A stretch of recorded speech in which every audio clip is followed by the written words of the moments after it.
इस चावल के दाने के सिवा कुछ नहीं है, इसलिए आधा इसे आप ग्रहण कर लो और आधा संसार को खिला दो। भगवान के जब सृष्टि का वर्णन आता तो भगवान के पेट में सारी सृष्टि समाई हुई होती महाराज। तो श्री कृष्ण ने महाराज आधा दाना चावल खाया और वैसे आधा संसार को खिला दिया। अब वहां पर दुर्वासा ऋषि समस्त शिष्यों के साथ महाराज जैसे ही भोजन करके मतलब स्नान करके आने को तैयार हो ही रहे थे महाराज, तो सबको लगा महाराज की इतनी जोर की भूख लगी थी महाराज अभी, और अभी ऐसा लग रहा है कि महाराज बहुत कुछ 56 प्रकार के भोग खा लिए महाराज, अभी तो अब आलस्य आ रही, निंद्रा आ रही है। दुर्वासा ऋषि ने कहा अपने शिष्यों से, क्यों भाई तुम्हें कैसा महसूस हो रहा है? बोले गुरुदेव आपको जैसा महसूस हो रहा है हमको भी वैसा ही महसूस हो रहा है। बोले क्या? बोले अभी तो बड़ी जोर की भूख लगी थी महाराज, अभी तो ऐसा लग रहा है कि रबड़ी मालपुआ खीर मलाई सबरे छान घोट के बैठे हैं महाराज, पेट से ऐसी डकारें आ रही हैं। बोले अरे पांडवों को कह के आए भैया, वो भोजन तैयार करके बैठे होंगे, अब चलो तो सही।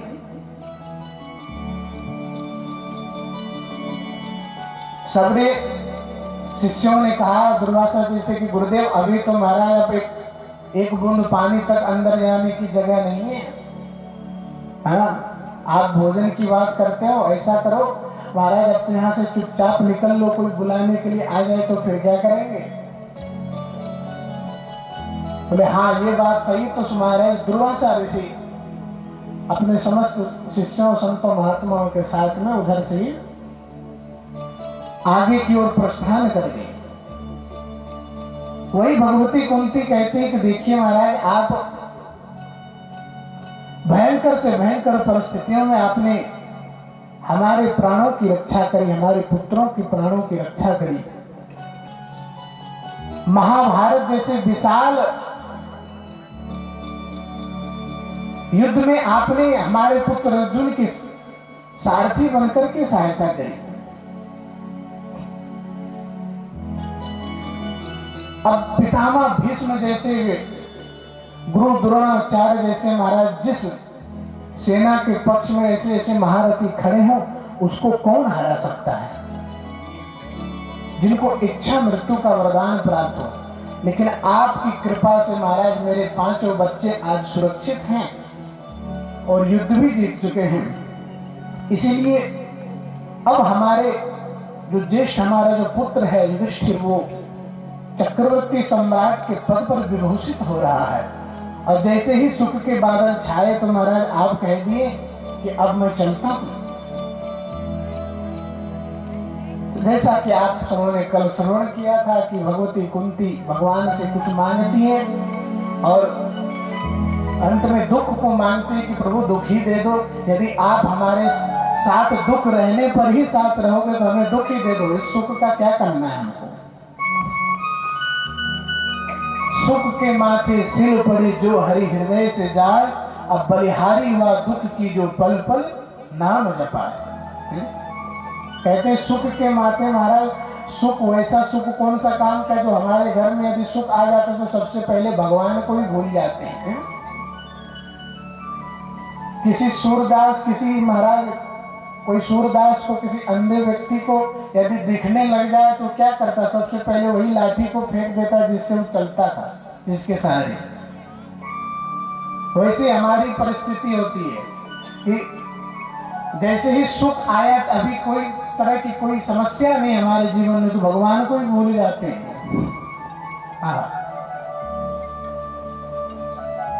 तो ही भगवती कुंती कहती है कि प्रभु आप यदि दुख हमारे जीवन में रहे तभी आप हमारे साथ रहोगे, तो मुझे ऐसे सुख का क्या करना है, आप हमें दुख ही दे दो। अब भगवान तो आनंद सिंधु सुख राशि है, सुख के समुद्र भगवान तो किन्हीं को दुख देते नहीं है। अब भगवान से कोई कुछ मांगे और भगवान उनको न दे पाए तो भगवान स्वयं को ही अपने आप को ही उनको सौंप देते हैं। पांडवों में हर्षोल्लास छा गया महाराज की श्री कृष्ण का द्वारका जाना स्थगित हो गया है। इधर एक दिन प्रसंग आता है महाराज, युधिष्ठिर जी एकांत में बैठ करके बड़े रुदन कर रहे थे। भगवान श्री कृष्ण वहां पर जाके पूछते हैं कि महाराज आप रुदन क्यों कर रहे हैं, क्या बात है? युधिष्ठिर जी कहते हैं कि कन्हैया देखो, ये विशाल युद्ध समाप्त हो गया, भयंकर युद्ध समाप्त हो गया। ये युद्ध हुआ किस लिए? एक राजगद्दी के लिए युद्ध हुआ, जिसमें महाराज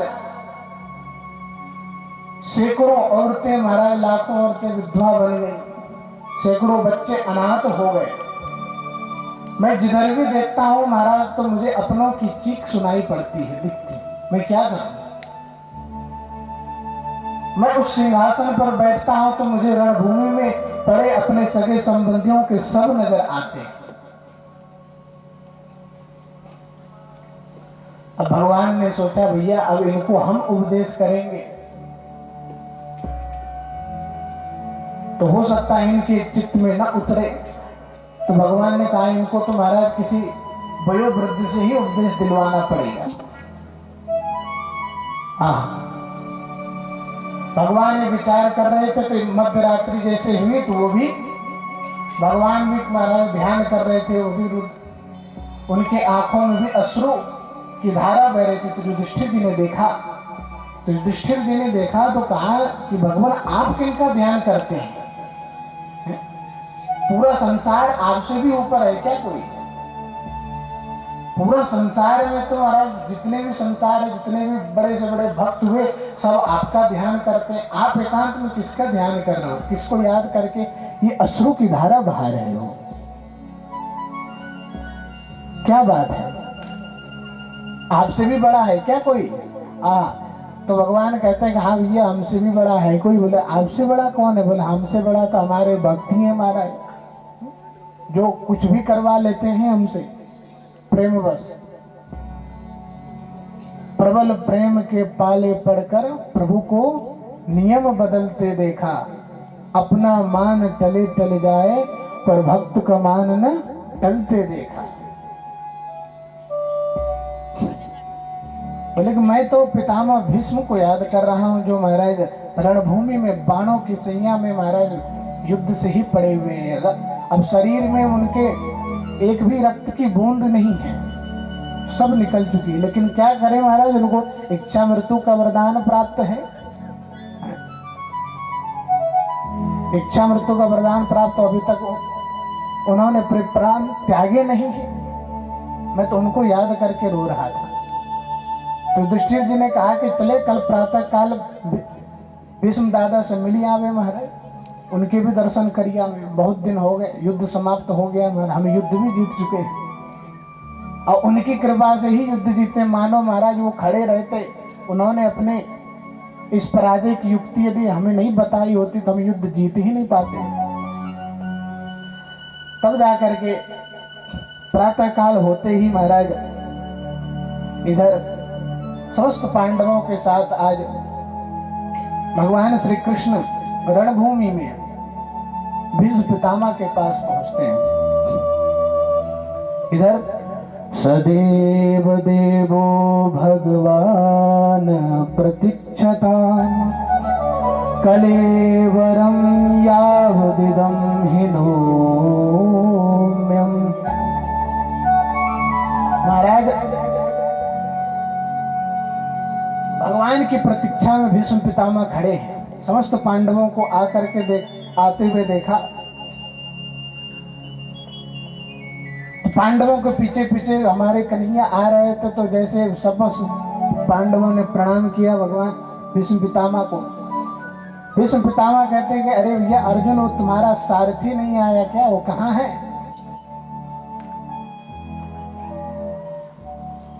बोले सारथी में? अच्छा वासुदेव की बात कर रहे हो आप पितामह? बोला हाँ। बोला कहाँ? बोले ये रहे हमारे पीछे महाराज। हाँ, भगवान तो पीछे थे। अब भगवान बोले दादाजी हमको आपने याद किया? बोले हाँ, आप मेरे तनिक सामने तो आइए महाराज, मेरे सामने इसी मुद्रा में मंद मंद मुस्कुराते हुए खड़े रहो थोड़ी देर। और मैं आपसे एक बात कहूं कि आज आपके माथे से महाराज बहुत बड़ा कलंक मिट गया। भगवान का हमारे माथे पे कौन सा कलंक था भैया? बोले कलंक ये था कि जब संसार में, पूरे संसार में ये बातें चलती थी कि भगवान भक्त के बुलाने पर ही जाते हैं, वैसे नहीं जाते हैं। लेकिन आज देखो, आपने ये बात साबित कर दी महाराज कि हमने तो बुलाया भी नहीं था। मैं तो इसी धुन में था कि कब आप मुझ पर कृपा करोगे, हैं?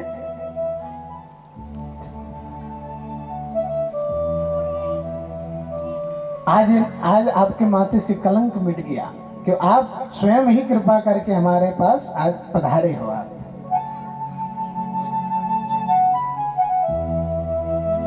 आज विष्णु पितामह से भगवान कहते हैं कि पितामह, ये युधिष्ठिर को लगता है महाराज इनको एक मोह हो गया है कि ये समस्त युद्ध का कारण तो यही है, और ये दिन रात महाराज चिंता में व्याकुल रहते हैं, अशांत बैठे रहते हैं, इनको थोड़ा कुछ बताओ। तो यहाँ पर महाराज भीष्म पितामह ने दिव्य उपदेश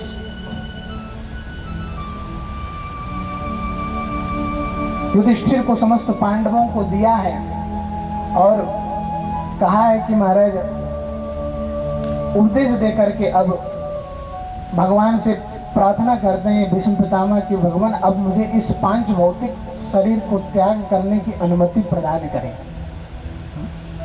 अब संसार में महाराज इससे सुंदर और सुखद मृत्यु किसकी हो सकती है? जब आप मेरे सामने खड़े हो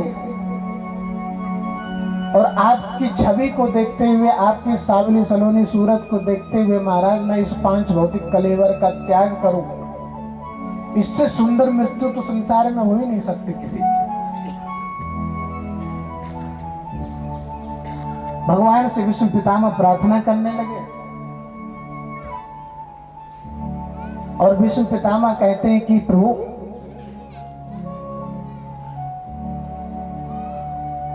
मैं जाते जाते महाराज एक निवेदन आपके श्री चरणों में करना चाहता हूं। बोले हाँ दादा बताओ क्या बात है? बोले कि मेरे पास एक कुंवारी कन्या है जो महाराज मैं उसका विवाह आपसे कराना चाहता हूं। सबरे पांडव महाराज सोच में पड़ गए, अरे भीष्म पितामह तो आजीवन बाल ब्रह्मचारी रहे महाराज, तो इनकी कुंवारी कन्या कहां से हो गई, कौन है?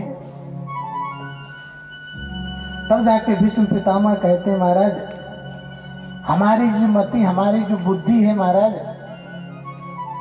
इनको हम अपनी पुत्री के समान मानते हैं। ये कभी महाराज धूमिल नहीं हुए, कभी दूषित नहीं हुई, ये हमेशा निर्विकार विकार रहित रही है। इसको हम अपनी बुद्धि, अपनी मति को आपके चरणों में सौंप के जाना चाहता हूं। और आप सामने खड़े हो महाराज, अब आप थोड़ी देर ऐसे ही मुस्कुराते रहो और मंद मंद मुस्कुराते आपकी छवि का दर्शन करते करते मैं इन प्राणों का त्याग करूंगा। और मैं कहूं महाराज संसार में जो भी भक्त हो आपके सबको ही महाराज ऐसे समय में, अंतिम समय में जाकर के दर्शन देना जैसे देते हो।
कृपानाथ हे दयानाथ, अभी तो मेरे पास ये चावल के दाने के सिवा कुछ है नहीं। इस चावल के दाने के सिवा कुछ नहीं है, इसलिए आधा इसे आप ग्रहण कर लो और आधा संसार को खिला दो। भगवान के जब सृष्टि का वर्णन आता तो भगवान के पेट में सारी सृष्टि समाई हुई होती महाराज। तो श्री कृष्ण ने महाराज आधा दाना चावल खाया और वैसे आधा संसार को खिला दिया। अब वहां पर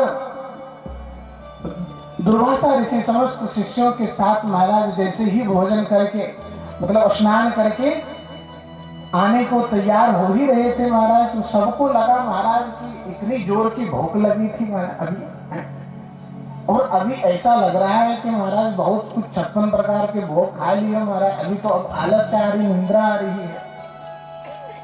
दुर्वासा ऋषि ने कहा अपने शिष्यों से, क्यों भाई तुम्हें कैसा महसूस हो रहा है? बोले गुरुदेव आपको जैसा महसूस हो रहा है हमको भी वैसा ही महसूस हो रहा है। बोले क्या? बोले अभी तो बड़ी जोर की भूख लगी थी महाराज, अभी तो ऐसा लग रहा है कि रबड़ी मालपुआ खीर मलाई सबरे छान घोट के बैठे हैं महाराज, पेट से ऐसी डकारें आ रही हैं। बोले अरे पांडवों को कह के आए भैया, वो भोजन तैयार करके बैठे होंगे, अब चलो तो सही।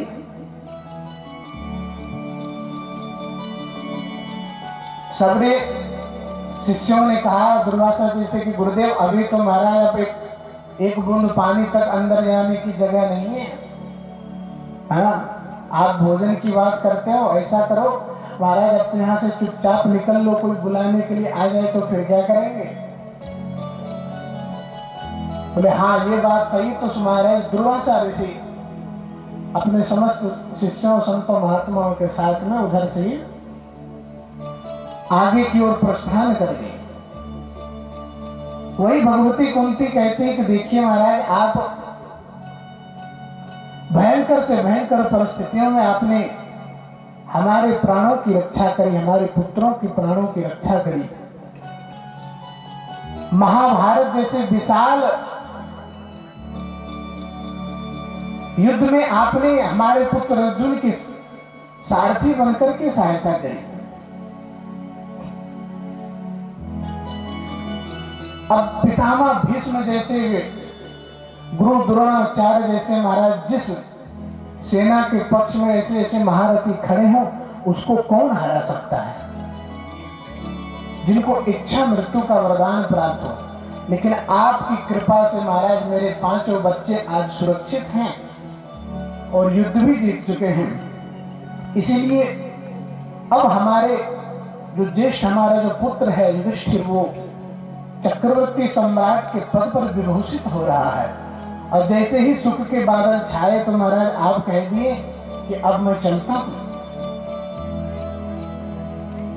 जैसा कि आप सबों ने कल श्रवण किया था कि भगवती कुंती भगवान से कुछ मांगती है और अंत में दुख को मांगते हैं कि प्रभु दुख ही दे दो, यदि आप हमारे साथ दुख रहने पर ही साथ रहोगे तो हमें दुख ही दे दो, इस सुख का क्या करना है हमको। सुख के माथे सिर पड़ी जो हरि हृदय से जाए, अब बलिहारी हुआ दुख की जो पल पल नाम जपाए। कहते सुख के माथे महाराज, सुख वैसा सुख कौन सा काम का जो हमारे घर में यदि सुख आ जाता तो सबसे पहले भगवान को ही भूल जाते हैं। किसी सूरदास किसी महाराज कोई सूरदास को किसी अंधे व्यक्ति को यदि दिखने लग जाए तो क्या करता, सबसे पहले वही लाठी को फेंक देता जिससे वो चलता था, जिसके सहारे। वैसे हमारी परिस्थिति होती है कि जैसे ही सुख आया, अभी कोई तरह की कोई समस्या नहीं हमारे जीवन में, तो भगवान को ही भूल जाते हैं।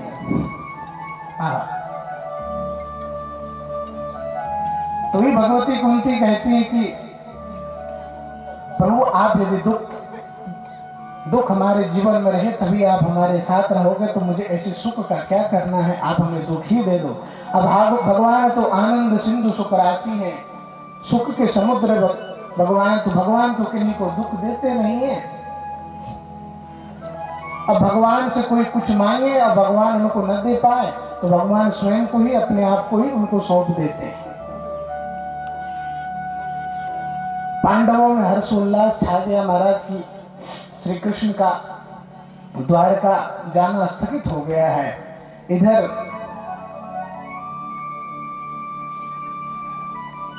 एक दिन प्रसंग आता है महाराज, युधिष्ठिर जी एकांत में बैठ करके बड़े रुदन कर रहे थे। भगवान श्री कृष्ण वहां पर जाके पूछते हैं कि महाराज आप रुदन क्यों कर रहे हैं, क्या बात है? युधिष्ठिर जी कहते हैं कि कन्हैया देखो, ये विशाल युद्ध समाप्त हो गया, भयंकर युद्ध समाप्त हो गया। ये युद्ध हुआ किस लिए? एक राजगद्दी के लिए युद्ध हुआ, जिसमें महाराज सैकड़ों औरतें, महाराज लाखों औरतें विधवा बन गई, सैकड़ों बच्चे अनाथ हो गए। मैं जिधर भी देखता हूं महाराज तो मुझे अपनों की चीख सुनाई पड़ती है, दिखती। मैं क्या करूं?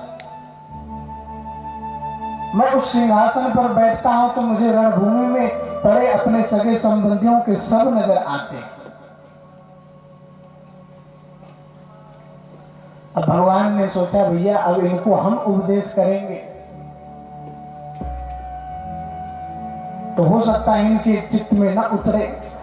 तो भगवान ने कहा इनको तो महाराज किसी वयोवृद्ध से ही उपदेश दिलवाना पड़ेगा। हाँ, भगवान ये विचार कर रहे थे तो मध्य रात्रि जैसे हुई तो वो भी भगवान भी महाराज ध्यान कर रहे थे, वो भी उनके आंखों में भी अश्रु की धारा बह रही थी। तो युधिष्ठिर जी ने देखा, तो युधिष्ठिर जी ने देखा तो कहा कि भगवान आप किनका ध्यान करते हैं? पूरा संसार आपसे भी ऊपर है क्या कोई? पूरा संसार में तो महाराज जितने भी संसार है, जितने भी बड़े से बड़े भक्त हुए सब आपका ध्यान करते हैं। आप एकांत में किसका ध्यान कर रहे हो? किसको याद करके ये अश्रु की धारा बहा रहे हो? क्या बात है? आपसे भी बड़ा है क्या कोई? तो भगवान कहते हैं कि हाँ भैया हमसे भी बड़ा है कोई। बोले आपसे बड़ा कौन है? बोले हमसे बड़ा तो हमारे भक्त ही है महाराज, जो कुछ भी करवा लेते हैं हमसे प्रेम बस। प्रबल प्रेम के पाले पड़कर प्रभु को नियम बदलते देखा, अपना मान टले टल जाए पर भक्त का मान न टलते देखा। बोले कि मैं तो पितामह भीष्म को याद कर रहा हूं, जो महाराज रणभूमि में बाणों की सैया में महाराज युद्ध से ही पड़े हुए हैं। अब शरीर में उनके एक भी रक्त की बूंद नहीं है, सब निकल चुकी है। लेकिन क्या करें महाराज, उनको इच्छा मृत्यु का वरदान प्राप्त है। इच्छा मृत्यु का वरदान प्राप्त अभी तक उन्होंने प्राण त्यागे नहीं है। मैं तो उनको याद करके रो रहा था। तो युधिष्ठिर जी ने कहा कि चले कल प्रातः काल भीष्म दादा से मिली आवे महाराज, उनके भी दर्शन करिए। बहुत दिन हो गए, युद्ध समाप्त हो गया महाराज, हम युद्ध भी जीत चुके हैं और उनकी कृपा से ही युद्ध जीते। मानो महाराज वो खड़े रहते, उन्होंने अपने इस पराजय की युक्ति यदि हमें नहीं बताई होती तो हम युद्ध जीत ही नहीं पाते। तब जाकर के प्रातः काल होते ही महाराज इधर समस्त पांडवों के साथ आज भगवान श्री कृष्ण रणभूमि में भीष्म पितामह के पास पहुंचते हैं। इधर सदैव देवो भगवान प्रतीक्षताम् कलेवरं यावदिदं हिनोम्यम्। महाराज भगवान की प्रतीक्षा में भीष्म पितामह खड़े हैं। समस्त पांडवों को आकर के आते हुए देखा। पांडवों के पीछे पीछे हमारे कन्हैया आ रहे थे, तो जैसे सब पांडवों ने प्रणाम किया भगवान भीष्म पितामह को।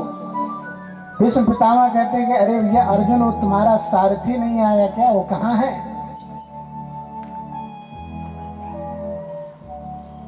बोले सारथी में, अच्छा वासुदेव की बात कर रहे हो आप पिता में? बोला हाँ। बोला कहाँ? बोले ये रहे हमारे पीछे महाराज। हाँ, भगवान तो पीछे थे। अब भगवान ने बोले दादाजी हमको आपने याद किया? बोले हाँ, आप मेरे तनिक सामने तो आइए महाराज, मेरे सामने इसी मुद्रा में मंद मंद मुस्कुराते हुए खड़े रहो थोड़ी देर। और मैं आपसे एक बात कहूं कि आज आपके माथे से महाराज बहुत बड़ा कलंक मिट गया। भगवान का हमारे माथे पे कौन सा कलंक था भैया?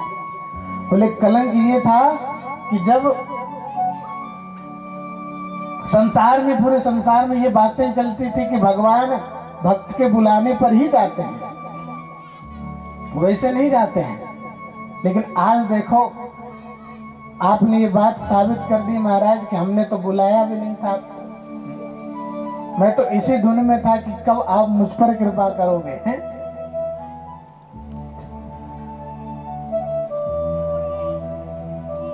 आज आपके माथे से कलंक मिट गया कि आप स्वयं ही कृपा करके हमारे पास आज पधारे हो। आप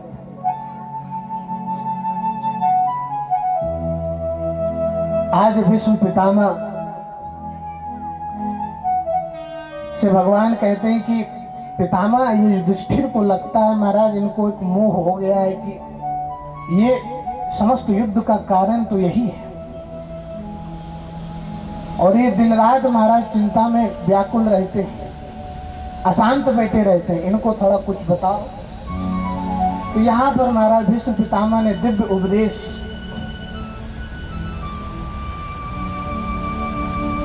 युधिष्ठिर को, समस्त पांडवों को दिया है और कहा है कि महाराज उपदेश देकर के अब भगवान से प्रार्थना करते हैं भीष्म पितामह कि भगवान अब मुझे इस पांच भौतिक शरीर को त्याग करने की अनुमति प्रदान करें।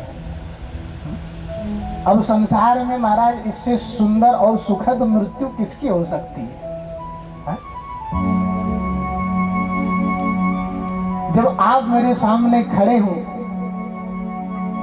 और आपकी छवि को देखते हुए, आपकी सावली सलोनी सूरत को देखते हुए महाराज मैं इस पांच भौतिक कलेवर का त्याग करूं, इससे सुंदर मृत्यु तो संसार में हो ही नहीं सकती किसी की। भगवान से विष्णु पितामह प्रार्थना करने लगे और विष्णु पितामह कहते हैं कि प्रभु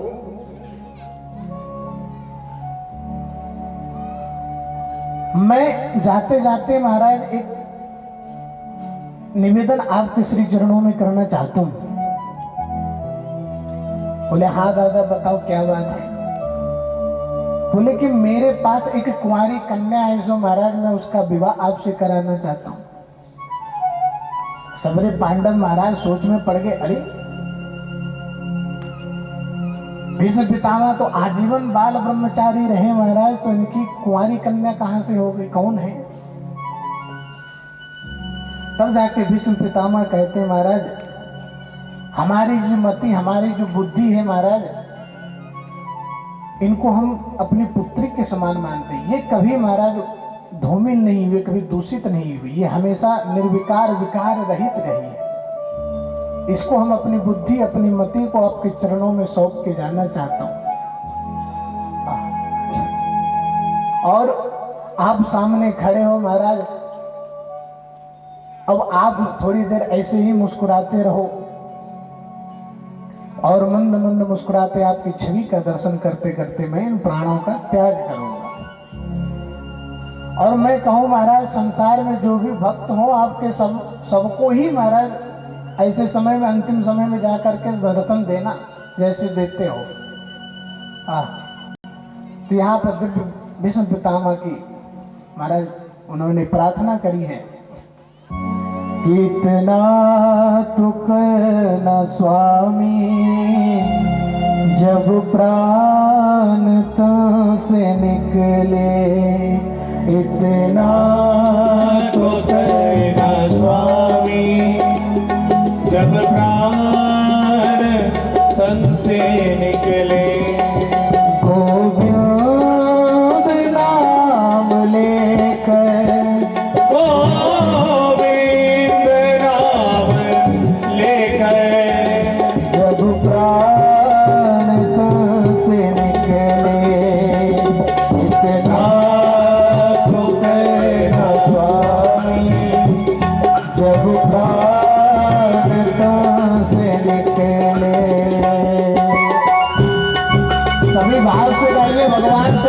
न करो जीवन में कभी आओ चाहे नहीं आओ, पर हे प्रभु जब हमारे प्राण निकले तब तो आप दर्शन देना ही किसी न किसी रूप में। सभी साथ में गाइए।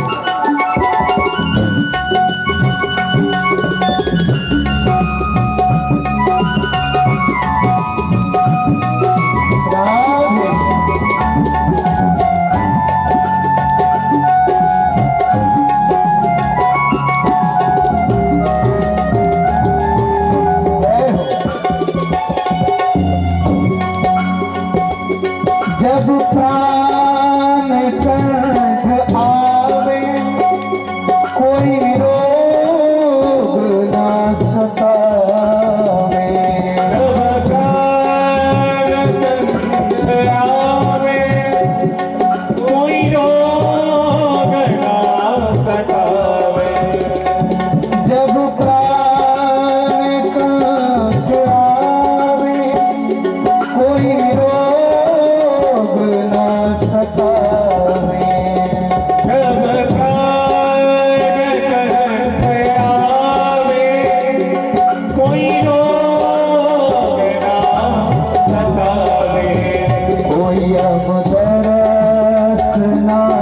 दिखावे, यम दर्श ना दिखावे, जब प्राण तुमसे निकले, विकराल तो गए ना स्वामी, जब प्राण तुमसे निकले, गोविंद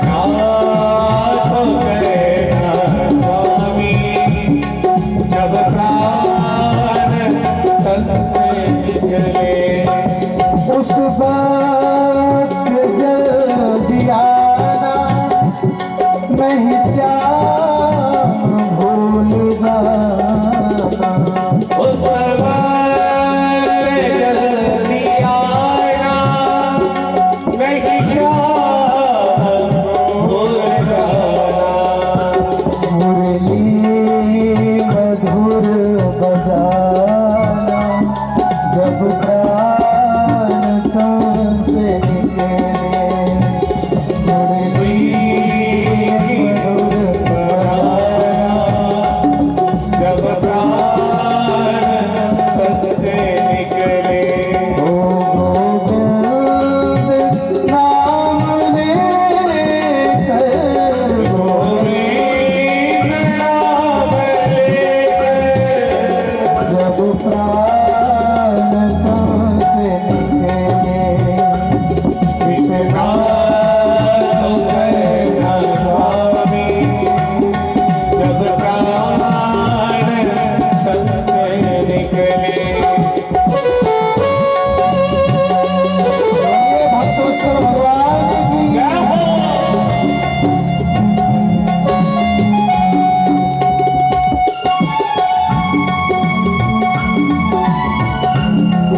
प्रार्थना करते हैं भैया। और देखा होगा आपने संसार में भी महाराज, यदि कोई व्यक्ति मर रहा हो ना,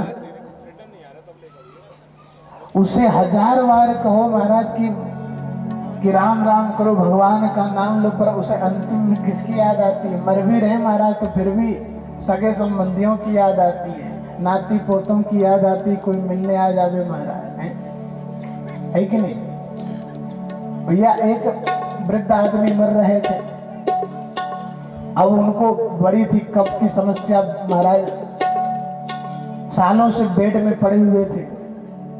अब गले में कफ अटक गया, कुछ बोल न पावे। अब बच्चों को, बहुओं को, बेटे को सबको इशारा कर रहे हैं दीवार की तरफ, भाई उंगली लेकर के, और कुछ बोल नहीं पा रहे हैं, कुछ निकल नहीं रहा है उसे। तो बच्चों को लगा भैया पिताजी को तो जिंदगी भर खूब पेंशन मिली है महाराज, कुछ देख तो गए नहीं हो सकता, कहीं दीवार में ही गाड़ दिए हो, ये मनसा लेकर के। हाँ, तो बच्चे भागे भागे गए डॉक्टर के पास में, कहा अरे डॉक्टर साहब आप जल्दी चलो मेरे घर में। डॉक्टर साहब घर में आए, बोले क्या बात है? बोले बात ये है कि भैया हमारे पिताजी कुछ बोल नहीं पा रहे हैं। अब भैया जितना पैसा लग जाए, चाहे जितनी फीस ले लो तुम, पर इसको ऐसा इंजेक्शन लगाओ हमारे पिताजी को, कुछ मतलब भले 2-4-5 मिनट के लिए बुलवा दो, पर बुलवा तो दो। क्योंकि महाराज बेटों के मन में ये था कि जिंदगी भर पेंशन मिली, कभी बताया नहीं कहाँ रखा, क्या किया महाराज। अभी और अंतिम में चले जा रहे, हो सकता है इनके मन में सद्भाव जग गया हो, ये भावना आ गई भैया अब तुम्हें तो मरने ही वाला हो, मेरे प्राण तो निकलने वाले हैं, अपने बच्चों को कुछ बताई जाऊं भैया, अमुक जगह धन को गाड़ के रखा हूं मैं। आहा, डॉक्टर साहब ने इंजेक्शन लगाया। अब डॉक्टर साहब ने महाराज इंजेक्शन लगाया तो दीवार के पास एक दूध का पतीला रखा हुआ था, और वहां बिल्ली दूध पी रही थी वहां पे। अब इतना खर्चा करके बेचारे उनके बेटों ने इंजेक्शन लगवाया, कि कुछ मिलेगा धन पानी। अब वो दूध पी रही थी बिल्ली, तो कहा कि अरे मूर्खों तुम हमें क्या देख रहे, देखो पूरा पतीला दूध पी गई बिल्ली वहां पे, मेरे मुख देखे खड़े हुए हो। अब बच्चे महाराज सर पीटने लगे, बताओ। बोले पिताजी ये तुम्हें बोलना था? बोला हाँ यही बोलना था, बताओ दूध पी रही है तुम लोग इधर खड़े हो। गजब की बात है महाराज। अब वैसे कहते हैं जब अंत समय में भी भगवान की याद नहीं आती, अंत में भी महाराज सगे संबंधियों की याद आती है। और सगे संबंधी भी ऐसे होते हैं महाराज, वहां जाके बोलेंगे हाँ फलानी बेटी आई, फलानी वाली तो अभी आने वाली होगी, फलाना बेटा तो तुम्हारा प्रदेश में है महाराज। है कोई नहीं बोलता है महाराज कि राम राम करो, कम से कम भगवान का तो नाम लो। वही भीष्म पितामह कहते हैं महाराज, जब कितने लोग रोग ग्रसित होकर के मर जाते, कहते हैं प्रभु जब प्राण कंठ आवे तो कोई रोग न सतावे, यम दरस ले। जब प्राण निकलता है तो भैया हम लोगों के पास यमदूत आते हैं। भीष्म पितामह कहते हैं कि इससे सुंदर मृत्यु नहीं हो सकती, लोगों के पास यमदूत आते हैं, लोगों को यमदूत दिखते हैं, हमें तो आप ही दिख रहे हैं महाराज। जो काल के भी काल है महाराज, जो समस्त जगत जिसके अधीन है। भगवान की सावली छटा को देखते हुए भीष्म पितामह ने अपने पांच भौतिक कलेवर का शरीर का परित्याग किया है और भगवान के धाम को गए। आकाश में हमारे सारे देवता खड़े हैं, पुष्प की वर्षा कर रहे हैं भीष्म पितामह। क्यों? भीष्म पितामह महाभागवत हैं, उनकी मति भगवान के चरणों में हमेशा से भगवान से अत्यंत प्रेम था उनको। भगवान का दर्शन करते करते भगवान का दर्शन करते हुए महाराज भीष्म पितामह भगवान के धाम को पधारे हैं और इधर समस्त पांडवों के साथ फिर घर को लौट करके भगवान आए। भगवान आज विदा लेकर के द्वारिका में पधारे हैं और जैसे द्वारिका में पधारे उधर समय आने पर महाराज श्री परीक्षित जी महाराज का जन्म होता है। परीक्षित जी महाराज गर्भ में ही अपने प्रभु का दर्शन कर लिए थे। और जब से महाराज परीक्षित जी महाराज गर्भ में भगवान का दर्शन कर लिए तो बाहर निकल कर भी उन्हीं छवि को देखते हैं। भैया जैसे माँ के गर्भ से जन्म हुआ उनका, परीक्षित जी का तो चारों तरफ इधर उधर देखने लगे कि भाई उतना सुंदर स्वरूप था, कहाँ गया। और बालक तो महाराज बालकों का जन्म होता है तो वो रोता है, लेकिन ये रोए नहीं महाराज, ये चारों तरफ देखने लगे। आगे चल के महाराज इनका सब संस्कार होता है। परीक्षित नाम पड़ा है इनका। उधर भगवान के साथ में श्री अर्जुन द्वारका गए तो उनको छोड़ने के लिए वो भी लौट करके आते हैं। और इधर समस्त पांडवों ने विचार किया, बहुत दिनों तक राज्य कार्य का उपभोग किया। एक दिन अर्जुन को भेजा है कि अर्जुन जाओ द्वारका जा करके देख के आओ कि भगवान हमारे गोविंद हमारे कन्हैया का क्या हाल चाल है महाराज। तब तक भगवान उधर समस्त अपनी लीलाओं को समाप्त करके अपने धाम को चले गए थे। रास्ते में कुल भीलों के साथ अर्जुन का युद्ध हुआ, जो अर्जुन का मोह भंग हुआ कि भैया कि हम तो समझ रहे थे सर्वश्रेष्ठ धनुर्धर हम ही हैं, अब थोड़ा सा भैया कथा में हनुमान जी की तरह उड़ना पड़ेगा हमको। कथाएं बहुत है, अब जन्म भी कराना है, तो आप लोग ध्यान से थोड़े थोड़े सब प्रसंगों को ऐसे प्रणाम करते हुए थोड़ा थोड़ा चर्चा करते हुए निकलेंगे, ठीक है ना। बोलिए भक्त वत्सल भगवान की जय हो। अर्जुन का मोह भंग हुआ। अर्जुन के मन में विचार ऐसी भावना आई कि आज तक तो हम ही महाराज समझ रहे थे सर्वश्रेष्ठ धनुर्धर है, लेकिन इधर कुल भीलों से मैं हार गया। मेरे प्रभु के धाम के जाने के बाद वास्तव में मेरे पास जो बल था, मेरे पास जो भी शक्ति थी महाराज, सब मेरे गोविंद की, मेरे कन्हैया की थी। मेरा अपना इसमें कुछ नहीं था। इधर पांडव आए, इधर भगवती कुंती को पता लगता है महाराज कि श्री कृष्ण इस धराधाम को छोड़ करके अपने धाम को चले गए। तो जैसे महाराज रामा अवतार में श्री दशरथ जी महाराज राम जी के वियोग में अपने प्राणों का त्याग कर देते हैं, वैसे भगवती कुंती को जैसे पता चलता है कि भगवान इस धराधाम को छोड़ के चले गए हैं, तो भगवती कुंती भी अपने प्राणों का परित्याग कर देती है, वो भी भगवान के धाम चली जाती है। इधर छोटे से नन्हे से परीक्षित को महाराज पांडव राज सिंहासन पर बैठा करके संतों ब्राह्मणों को बुला करके कहा कि आप लोग इनको मार्गदर्शन करते रहिएगा, ये भी छोटा, हम लोग जा रहे हैं भगवान के धाम स्वर्गारोहण के लिए प्रस्थान वो कर रहे हैं। तो ऐसी महाराज समस्त पांडव परीक्षित जी को राज सिंहासन पर बैठा करके वो स्वर्गारोहण के लिए प्रस्थान कर गए। और इधर परीक्षित जी महाराज बड़े हुए महाराज संतों और ब्राह्मणों के सानिध्य में मार्गदर्शन में तो सुंदर ढंग से अपना राज्य काज सबको संभाल रहे हैं। और एक दिन परीक्षित जी महाराज शिकार खेलते खेलते करते करते जंगल में गए, रास्ता भटक गए। रास्ता भटक गए महाराज, उनको बड़ी जोर की प्यास लगी परीक्षित जी को। तो एक ऋषि की कुटिया दिखाई पड़ी, वहां जा करके उस कुटिया में परीक्षित जी महाराज जाते हैं और वहां जाके आवाज लगाते हैं, इस कुटिया में कोई है? कोई है तो भैया हमको पानी पिला दो। कोई नहीं है महाराज। देखे तो महाराज बगल में का यज्ञ मंडप में महाराज एक महात्मा ध्यान लगाए हुए थे। अब वो महात्मा तो ध्यानस्थ अवस्था में थे, राजा की आवाज उन तक पहुंची नहीं, सुनाई नहीं पड़ी। इसीलिए परीक्षित जी को क्रोध आया, क्योंकि रास्ते में महाराज शिकार खेलते खेलते महाराज कलयुग से सामना हो गया था।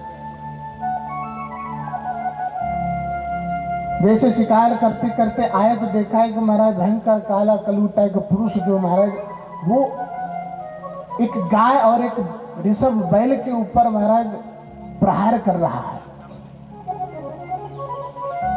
वहां जाकर के परीक्षित जी महाराज ने देखा तो उनको बहुत क्रोध हुआ और कहा कि अरे दुष्ट, तू कौन है? हमारे पूर्वज महाराज गायों की इतनी सेवा करी, भगवान श्री कृष्ण स्वयं जाकर के वन वन में जाकर के गौचारण किया है उन्होंने, और तू जो है इन्हीं गायों के ऊपर अत्याचार कर रहा है, तू कौन है? तो हाथ जोड़ के बोलता है कि भगवान मैं कलयुग हूं, अब मेरा युग प्रारंभ हो गया। परीक्षित ने कहा भैया तेरा युग प्रारंभ भले ही हो गया हो, पर मेरे राज्य में तुम रह नहीं सकते, तुम निकल जाओ यहाँ से। तेरे जैसा अधर्मी व्यक्ति को मेरे राज्य में पांव भी नहीं रखना चाहिए था। जो निर्जीव महाराज, जो गौ माता के ऊपर, एक ऋषभ बैल के ऊपर तुम प्रहार कर रहे हो।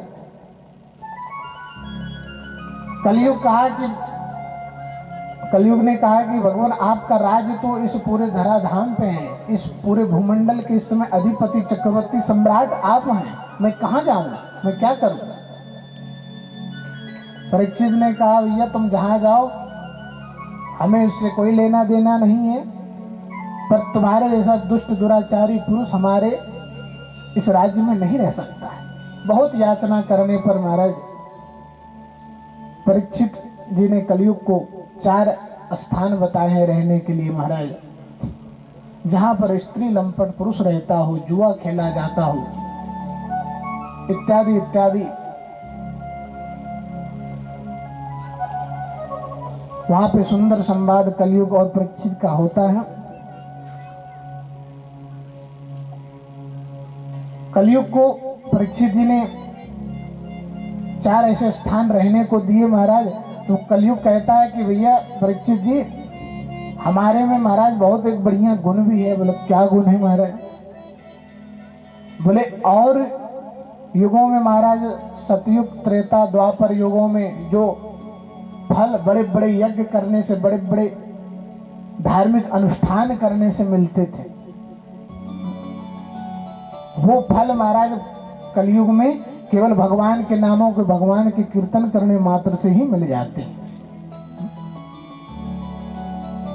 यत् फलम नास्ति तपसा न योगेन समाधिना तत्फलम लभते सम्यक कलो के सब कीर्तना।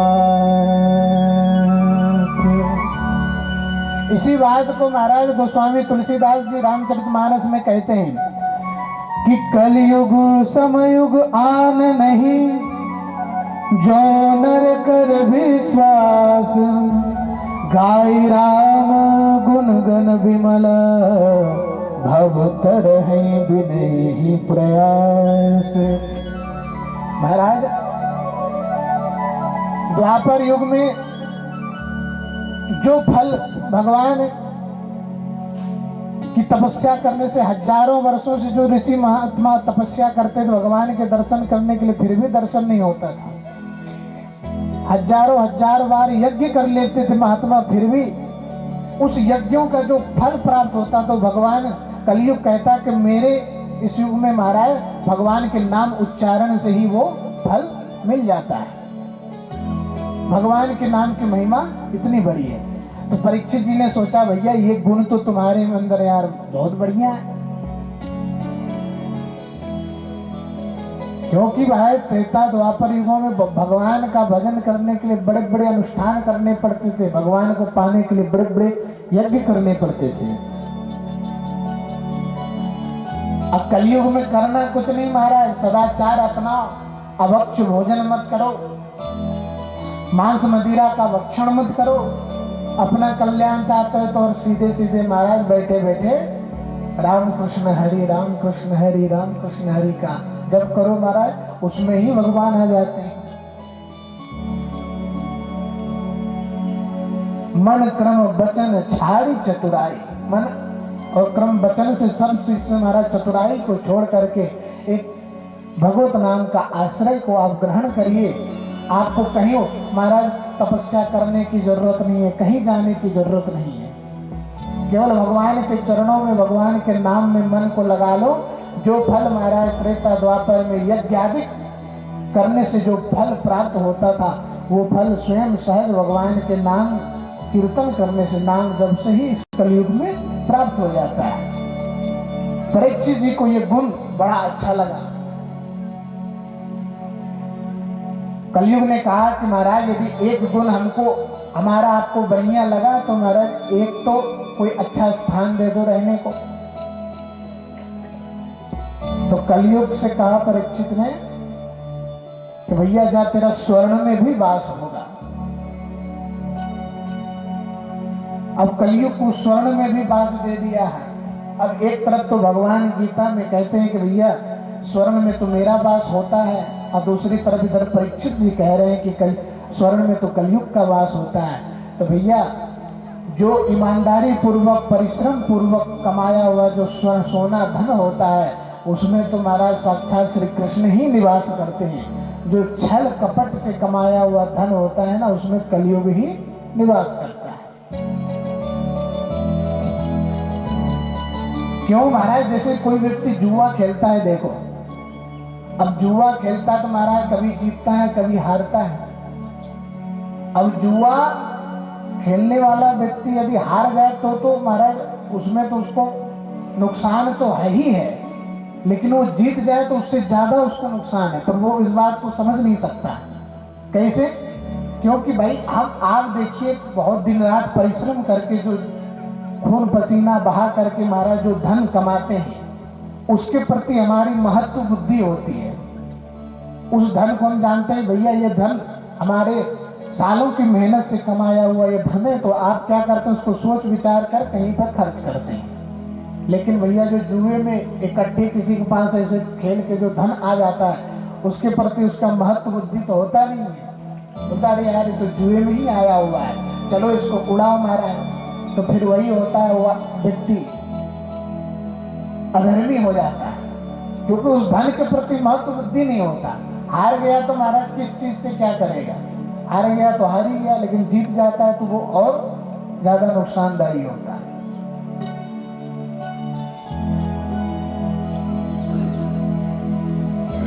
तो कलयुग को स्वर्ण में वास मिला है। इधर परीक्षित जी के मस्तक पे महाराज जो स्वर्ण का मुकुट था वहां पर कलयुग विराजमान हो जाता है, मति भ्रमित हो जाती है।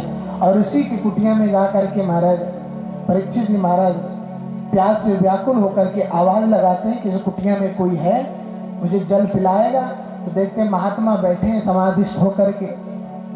अब कलयुग सर पे बैठ गया जिसके महाराज तुमको ऐसे ही बुद्धि आएगी।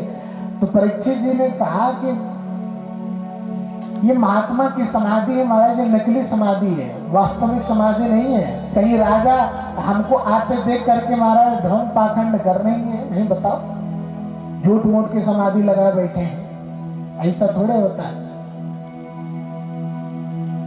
अभी देखता हूं क्या इनकी वास्तविक समाधि है या महाराज ये पाखंड कर रहे हैं। तो बगल में मरा हुआ सर्प पड़ा था, बाणों की नोक से उसे उठा करके ऋषि के गले में डाल देते हैं। वहां पे महाराज कुछ बालक उस कुटिया में खेल रहे थे। ये दृश्य देखा, महात्मा के पुत्र को जाकर के बताते हैं, कहा कि आपके पिता के साथ ऐसे के राजा कुटिया में पधारे थे, गले में मरा हुआ सर्प डाल गए हैं। तब जाके ऋषि के पुत्र को महाराज बहुत क्रोध आया, और क्रोध इतना आया महाराज कि वही नदी में स्नान कर रहे थे, हाथ में जल लिया और इति लंघित मर्यादम तच्छतः सप्तमे हनि।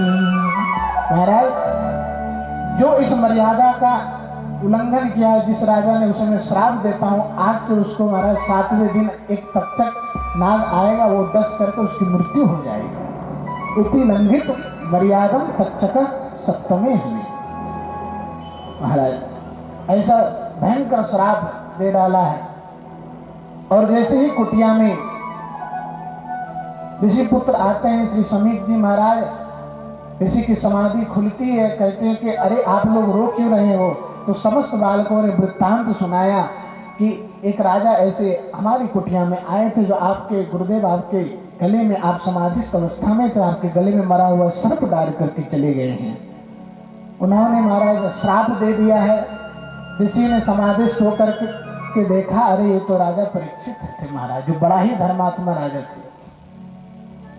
बहुत ही ग्लानि हुई मन में, अपने शिष्यों को परीक्षित जी महाराज के पास भेजा है और कहा है कि जाके उनको ये समाचार दो भैया कि अपने मुक्ति का साधन आप ढूंढ लो, क्योंकि आज से आपको 7वें दिन तक्षक नाग आके डस लेगा, आपकी मृत्यु हो जाएगी, आपको श्राप मिला हुआ।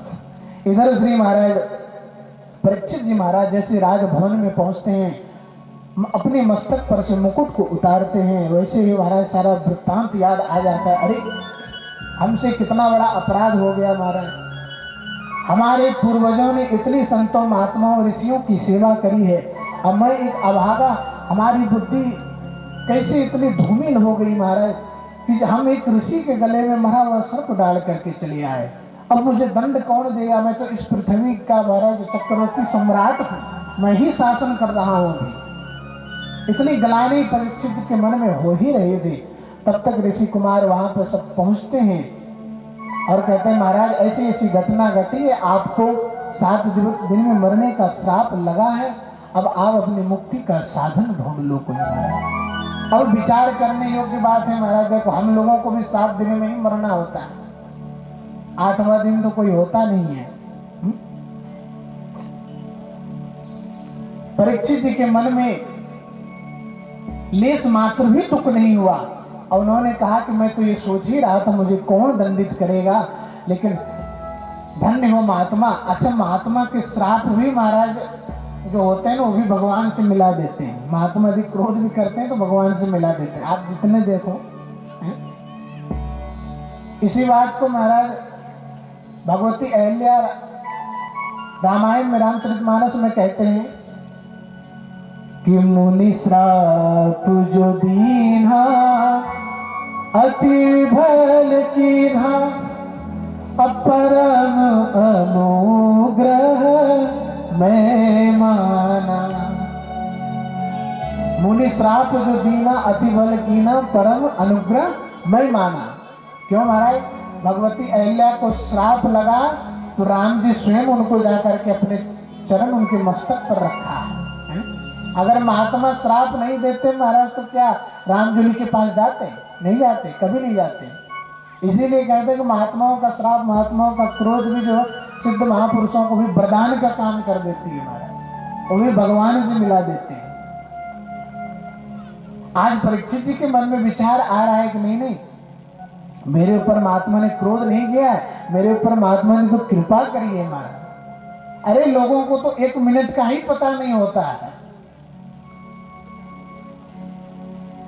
हमारे पास तो 7 दिन है, कम से कम 7 दिन तक तो हमको कुछ नहीं हो सकता है। लोगों को तो पता चलता है भैया फला अमुक व्यक्ति गए थे। अब जैसे आप कभी बाजार में निकलो शाम को किसी से राम राम, अरे भैया ठीक हुआ, हाँ पता चला दूसरे दिन वो पधार गए। आप विचार करते हो, सारे आस पड़ोस में चर्चा करते हो, अरे भैया हम तो कल उस व्यक्ति से मार्केट में बाजार में मिला ही था, बड़ा तो महाराज ऐसी कोई संभावना नहीं दिख रही थी मरने की, अचानक ये घटना कैसे घटी। वही परीक्षित जी महाराज कहते हैं कि लोगों का तो 1 मिनट का ही पता नहीं है, हमको तो कम से कम महाराज 7 दिन मिला है और 7 दिन में हमको कुछ नहीं हो सकता है। और 7 दिन उसी समय महाराज परीक्षित जी महाराज मन से ही अपने राज्यपाट का त्याग करके, परिवारजनों का त्याग करके, सर्वस्व का त्याग करके चल दिए हैं महात्माओं की शरण में।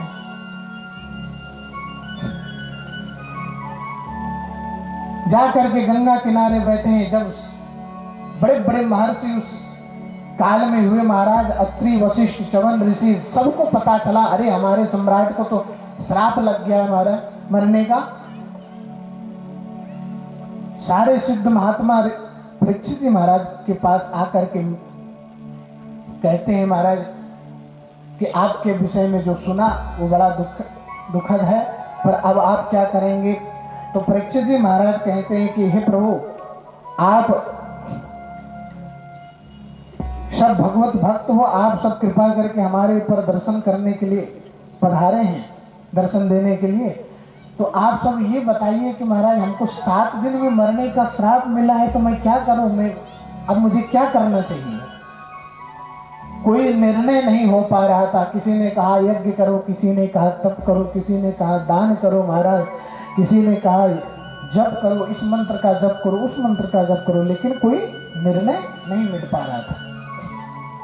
लेकिन उसी समय महाराज हमारे गोविंद की कृपा है, जो अकारण करुणा वरुणालय है। भगवान किसी के ऊपर कारण देख करके कृपा में अकारण ही कृपा कर देते हैं। भैया ये व्यक्ति इतना धार्मिक है, ये व्यक्ति इतना पूजा कर रहा है, तो इसके ऊपर हम कृपा करें। उन पे तो कृपा करते ही, लेकिन कभी कभी महाराज भगवान का एक सहज स्वभाव होता है, जो अकारण करुणा वरुणालय, भगवान अकारण ही कृपा कर देते हैं। अब विचार करो, उस समय परीक्षित जी महाराज जब गर्भ में थे तो अश्वत्थामा द्वारा चलाया हुआ ब्रह्मास्त्र जब उनको जलाने के लिए आगे बढ़ ही रहा था, तो हमारे कृष्ण भगवती उत्तरा के गर्भ में जाकर के उनकी रक्षा करते हैं परीक्षित जी की। भगवान अपने भक्तों की हर परिस्थिति में रक्षा करते हैं, हर परिस्थिति में कभी भी उनको अकेला नहीं छोड़ते। बस अनुभव की बात है महाराज, वो स्थिति हमारी हो जाए कि भगवान तो हमारे संग में सदा रहते हैं, तो फिर तो कहना ही क्या है, कभी भी हमको अकेला नहीं छोड़ते हैं। जब किसी ने महाराज भगवान के भक्त के ऊपर ब्रह्मास्त्र का प्रयोग किया, तब भगवान ने शस्त्र से रक्षा करी। आज किसी ऋषि ने महाराज भगवान के ऊपर वचन वज्र का प्रयोग किया है, तो आज सभी महात्माओं के विशाल समुदाय में सब चर्चा चल ही रही थी, सब एक दूसरे आपस में कह ही रहे थे महाराज राजन को क्या उपाय करना चाहिए।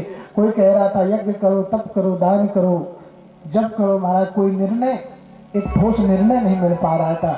उसी बीच में महाराज तत्रा भवद भगवान व्यास पुत्रो यत्रिच्छया गामटमानुपेक्षः। महाराज तत्रा भवद भगवान व्यास पुत्रो अलक्षलिंगो निज लाभ तुष्टो वृतस्य बालेरवधूत वेशः। महाराज तत्रा भवद भगवान व्यास पुत्रो, उसी समय श्री सुखदेव जी का आगमन हो जाता है। बोलिए श्री सुखदेव जी महाराज की। सुखदेव जी महाराज का आगमन हुआ और महाराज क्या सुंदर स्वरूप है महाराज, अलक्ष लिंगो निज लाभ तुष्टि, मुख प्रसन्न है। यहाँ पे श्लोक में व्यास जी पहले क्लियर कर रहे हैं महाराज, देखो वैसे कह तो रहे तत्रा भगवत भगवान व्यास पुत्र, लेकिन ये स्वयं श्री कृष्ण महाराज सुखदेव जी के रूप में आकर के यहाँ पर परीक्षित जी को भगवान की कथा उनके उद्धार के लिए पधारे हुए। जैसे ही महाराज सब ऋषियों के समुदाय में सुखदेव जी का आगमन हुआ, सब खड़े हो गए, सभी ने उनका सम्मान किया है और यथोचित आसन पे बिठाया है। अब देखिए वहां पे बहुत बड़े बड़े ऋषि महर्षि हैं महाराज, जो सुखदेव जी महाराज के पिताजी, दादा, परदादा, सब अनेकों पूर्वज उनके वहां बैठे हैं। लेकिन सुखदेव जी महाराज कहते हैं ना, वैसे शास्त्रों के दृष्टि में महाराज ज्ञान में जो बड़ा होता है वही बड़ा होता है, लेकिन जो ज्ञानी से भी एक बड़ा होता है वो कौन होता है? जो वैरागी होता है महाराज, जो वैराग जिसके अंदर हो ना, सहज वैराग। और सुखदेव जी महाराज जो वैराग्य के शिरोमणि हैं। जैसे आपने श्रवण किया था कथा पिछले दिनों महाराज, जैसे सुखदेव जी का प्राकट जन्म होता है तो महाराज वैसे ही वो जंगल की ओर चल देते हैं। इतना वैराग, इतना भगवान के प्रति उनका प्रेम था। तो जब भगवान के भक्तों के ऊपर ब्रह्मास्त्र का प्रयोग किया तब भगवान ने शस्त्र से रक्षा करी है। आज किसी ने वचन वज्र से महाराज भगवान के ऊपर वचन रूपी वज्र चलाया है, तो आज वचन से ही भगवान रक्षा करने के लिए सुखदेव जी के रूप में पधारते हैं। और आकर के महाराज यहाँ से द्वितीय स्कंद समाप्त होता है। आकर के अब सुखदेव जी विराजमान होते हैं। परीक्षित जी ने विविध भांति से उनका पूजन किया है और कहते हैं परीक्षित जी महाराज कि भगवान मैं आपके चरणों में बारंबार प्रणाम करता हूँ। मैं आपसे पूछता हूँ कि संसार में जितने भी व्यक्ति का जन्म हुआ है उस सबको इस 7 दिनों के भीतर ही मरना है महाराज, 8वां दिन तो कोई होता नहीं है।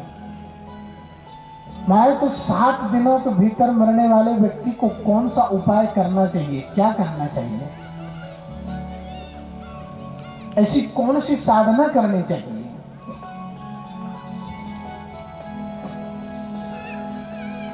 अब सुखदेव जी महाराज कहते हैं कि देखो परीक्षित, कि वरीयाने सते प्रश्न कृतो लोकहितं नृपः। महाराज सुखदेव जी कहते हैं कि इन प्रश्नों का मैं अभिनंदन करता हूं तुम्हारा। ये प्रश्न महाराज सुखदेव जी अभिनंदन क्यों कर रहे हैं? क्योंकि अभिनंदन इसीलिए कर रहे हैं कि परीक्षित जी ने ये नहीं कहा कि हम 7 दिन में मर रहे हैं तो हमको कोई मुक्ति का उपाय बताओ, साधन का उपाय बताओ महाराज, मैं कैसे मुक्त होऊंगा, मुझे भगवान कैसे मिलेंगे, ये नहीं कहा कि भैया संसार में सारे लोग ही 7 दिनों के भीतर मरेंगे, तो 7 दिन में मरणासन्न व्यक्ति को क्या करना चाहिए, कौन सा उपाय करना चाहिए? अब सुखदेव जी महाराज उनके प्रश्नों का अभिनंदन कर रहे हैं कि राजन तुम धन्य हो।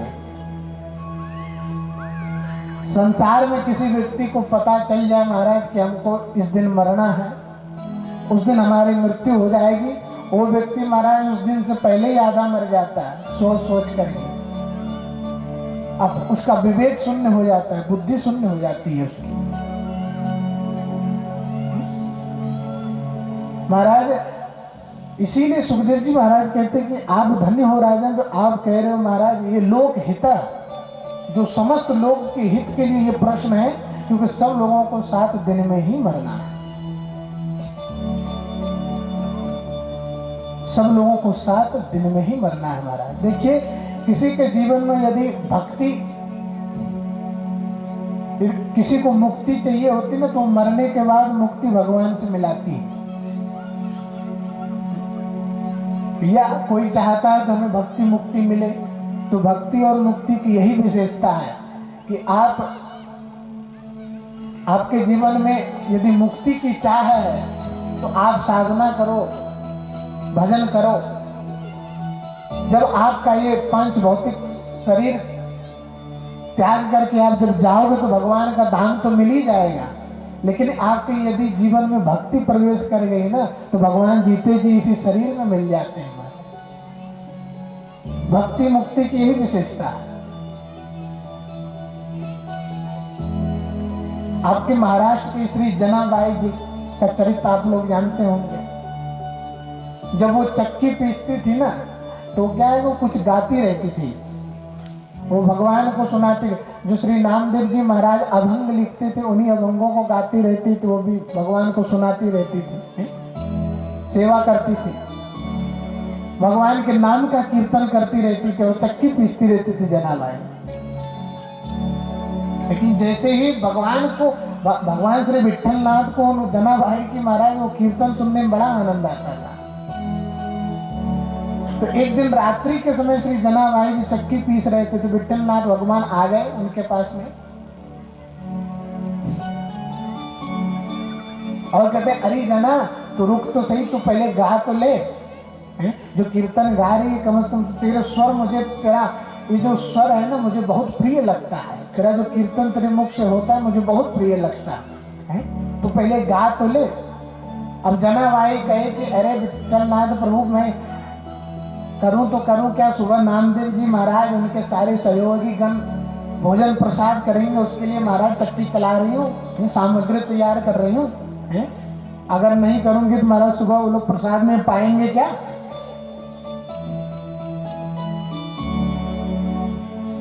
तो भगवान कहते हैं, विठलनाथ कहते हैं कि अरे जना तू तो रुक तो जा, पहले सुना तो दे फिर चक्की पीसना।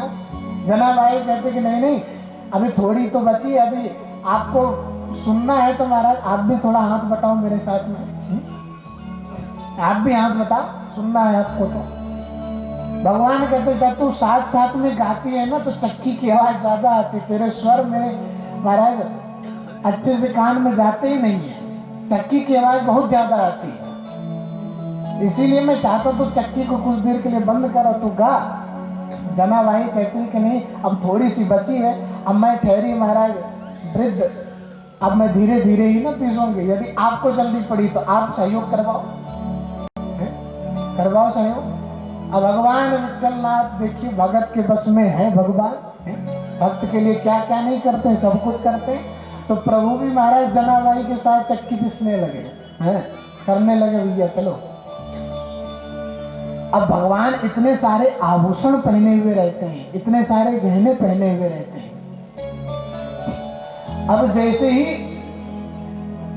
चक्की को पीसना प्रारंभ किया, भगवान के गहने महाराज लग जावे, कभी इधर लग जावे कभी उधर, गहने आवाज करते थे। तो जनाबाई कहे अरे विठलनाथ प्रभु, आज जो ये गहने पहन के, इतने सारे गहने पहन करके आए हो ना, अब मैं क्या, पहले तो चक्की की आवाज आ रही थी, अब साथ में आप पिसवा रहे तो आपके गहने बज रहे हैं महाराज हैं, इतने सारे गहने पहन के आए हो आप बताओ।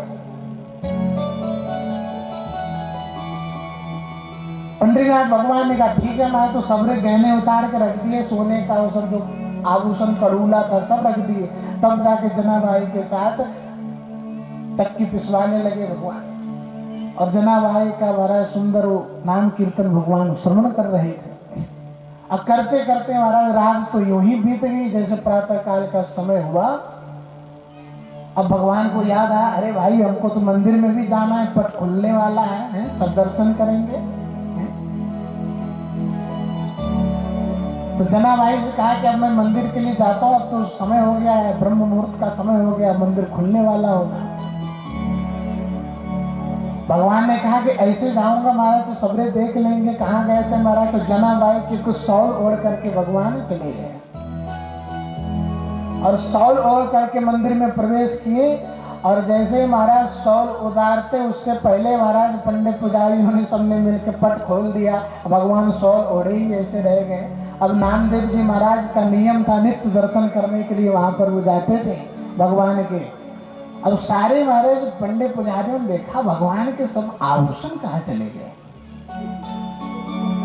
क्योंकि भगवान जल्दीबाजी में सबरे अपना गहने आभूषण तो वही जनाबाई जी के पास में ही भूल के चले आए थे। भगवान के आभूषण गए कहाँ पे?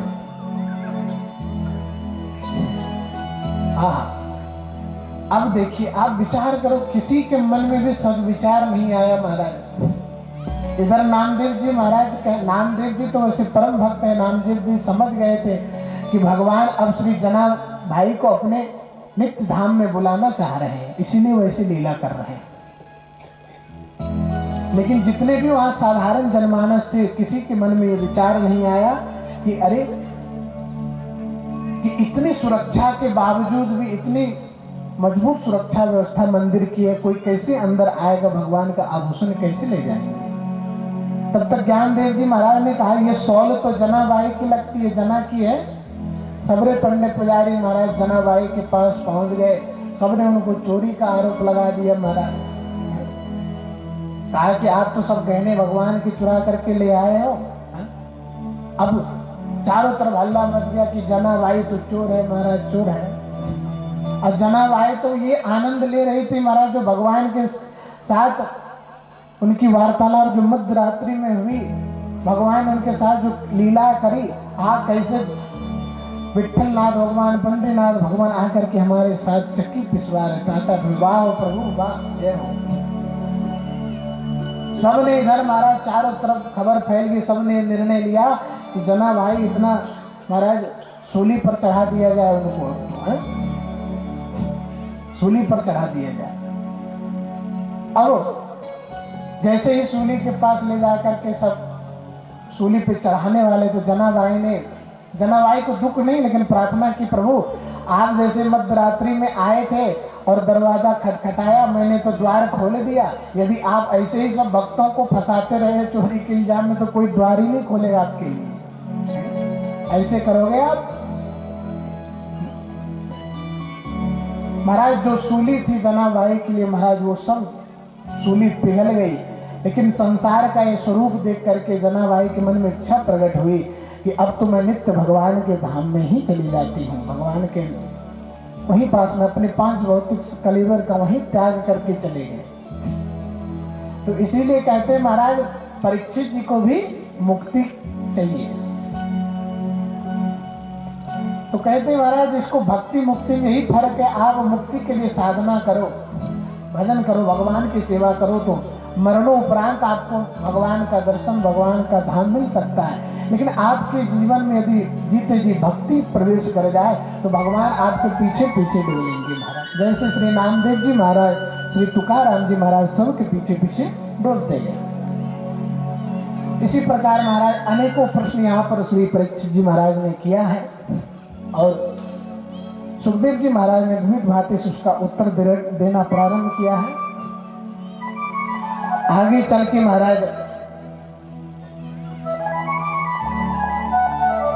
भगवान के सत्य स्वरूप, भगवान के नाम गुण की महिमा, भगवान के सृष्टि का जो वर्णन आगे चल के ग्रंथों में किया गया है। तृतीय स्कंद में महाराज विदुर और उद्धव जी से, विदुर जी और उद्धव जी का भेंट होता है। वहां पे मैत्री मुनि के आशीर्वाद से उद्धव जी और विदुर जी का समागम होता है। क्योंकि कथा तो बहुत सारी है महाराज, अभी हम लोग थोड़े सा विचय सूची का दर्शन करते हुए, सब प्रसंगों को प्रणाम करते हुए हम लोग भगवान का आज पावन जन्मोत्सव भी मनाएंगे तो उन्हीं की ओर बढ़ेंगे। ठीक, विदुर जी का महाराज प्रश्न, मैत्री जी का उत्तर, ऐसे करते मनवंतरों का वर्णन है महाराज। अनेकों भक्तों का वर्णन है। इधर चतुर्थ स्कंद में महाराज स्वयंभू मनु और कन्याओं का वंश का वर्णन होता है, सृष्टि का वर्णन होता है। और आगे चल करके परीक्षित जी कहते हैं कि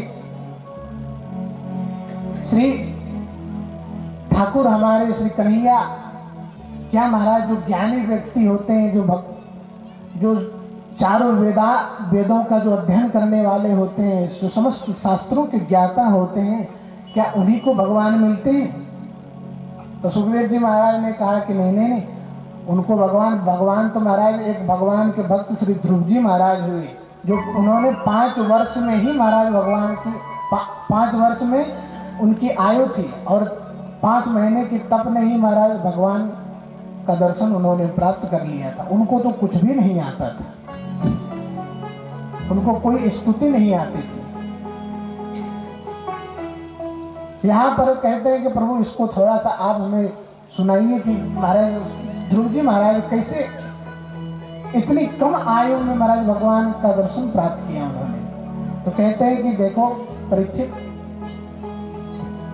ध्रुव जी महाराज के पिता उत्तानपाद थे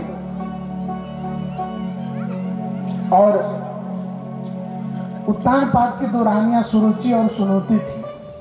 तो सुरुचि के भी एक पुत्र था जिनका नाम उत्तम था और सुनीति का भी एक पुत्र था जिसमें श्री ध्रुव जी महाराज स्वयं उनकी माता थी, वहां से प्रकट हुए थे। लेकिन 2 रानियां होने के बाद भी महाराज एक व्यवहार उत्तानपाद का सुनीति के प्रति, ध्रुव जी की माता के प्रति कुशल नहीं था, अनुकूल नहीं था।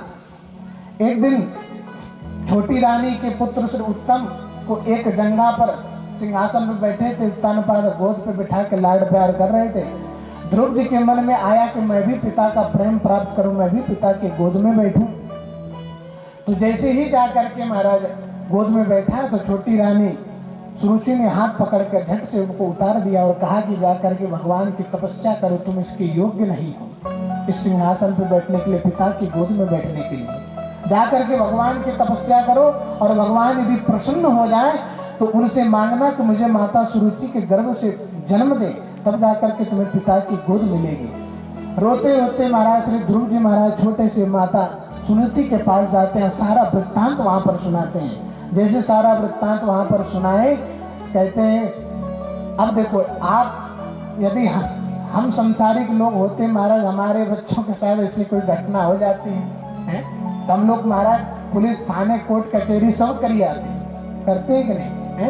हमारे अधिकार की बात है महाराज। छोटे से जमीन के टुकड़े के लिए 1 लाख 2-4 लाख रुपए के लोग किसी की हत्या कर देते हैं, किसी के ऊपर केस कर देते हैं महाराज, क्या क्या कर देते हैं। लेकिन इस समय देखो माता सुनीति का विवेक देखो।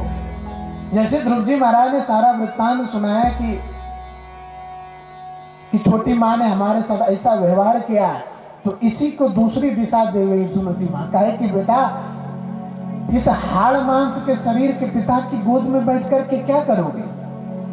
बैठना है तो उस परम पिता की गोद में बैठो महाराज, जिनकी गोद में बैठने के बाद महाराज कोई भी गोद, जैसे कहते हैं इसको इसी साधारण भाषा में कहते हैं कि गोस्वामी तुलसीदास जी कि जा पर कृपा राम की होई, ता पर कृपा करही सबको।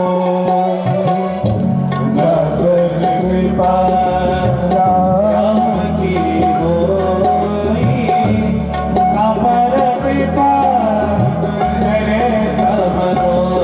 जा पर कृपा राम की होई, ता पर कृपा करही सब कोई। जा पर कृपा राम की होई, ता पर कृपा करही सब कोई। जा पर कृपा राम की होई, ता पर कृपा करही सब कोई। महाराज जिसके ऊपर हमारे रघुनाथ की, हमारे श्री कृष्ण की कृपा हो जाती है, उसके ऊपर फिर सारा जगत कृपा बरसाने लगता है। इसीलिए माता सुनीति ध्रुव जी से कहती है कि अरे बेटा तुम्हें बैठना है तो उस परम पिता की गोद में बैठो। जिसकी गोद में बैठने के बाद महाराज ऐसी कोई कामना ही नहीं है जो पूर्ण ना होता हो। सुंदर उपदेश पा करके आज छोटे से ध्रुव जी महाराज आज निकल पड़े हैं भगवान की खोज में, वन में। अपनी सौतेली मां सुनीति के वचन वज्र से महाराज, जो वचन का वज्र उनके हृदय पे पड़ा है, वचन का बाण जो चलाई है, ध्रुव जी महाराज के छोटे से नन्हे से 5 वर्ष के हैं, उनके हृदय छल्ली छल्ली हो गया है। अब उनको कुछ नहीं दिख रहा, तो उनको मन में यही है संकल्प ले लिया, हम तो उस परमात्मा को प्राप्त करके ही रहेंगे। आज ध्रुव जी महाराज सब वन की ओर प्रस्थान करते हैं और उनको कुछ पता नहीं कहाँ जाना है, क्या करना है। महाराज आकाश मार्ग से नारद जी महाराज जा रहे थे। नारद जी ने देखा, अरे छोटे से बालक है महाराज, देखो कितना कहाँ जा रहा है भाई, और भी निर्भीक होकर के इस वन में अकेले विचरण कर रहा है, क्या बात है। तो नारद जी महाराज आए ध्रुव जी महाराज जी के पास, कहा कि पुत्र तुम कहाँ जा रहे हो इस वन में अकेले। अब नारद जी महाराज से ध्रुव जी ने कहा कि हमें तो भगवान के दर्शन करने हैं, भगवान को प्राप्त करना है।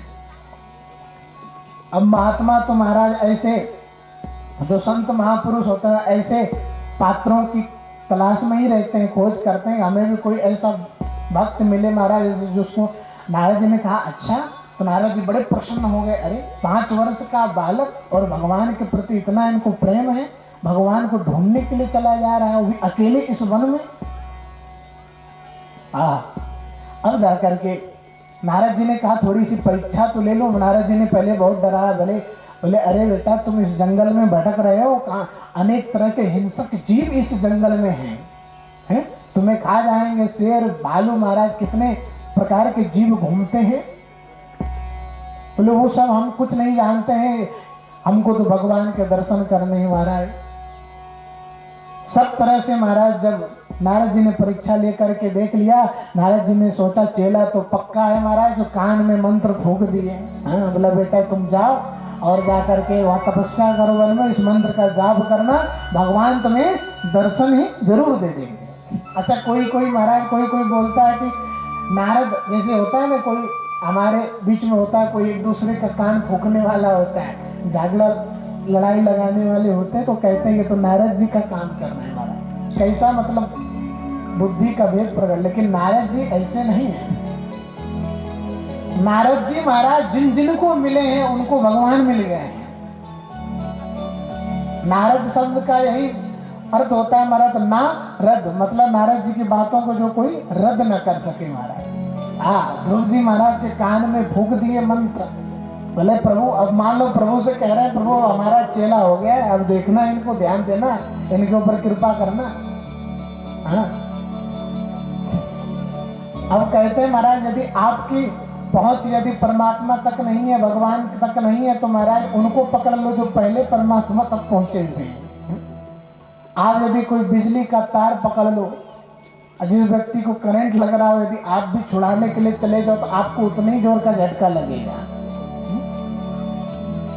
वैसे ही यदि आपकी पहुंच परमात्मा तक नहीं है, तो जो संत महापुरुष परमात्मा को पहले से पकड़े हुए बैठे हैं, परमात्मा की भक्ति में पहले से डूबे पड़े, आप उनकी शरण ग्रहण कर लो, भगवान तो स्वयं ही आ जाएंगे आपके पास में।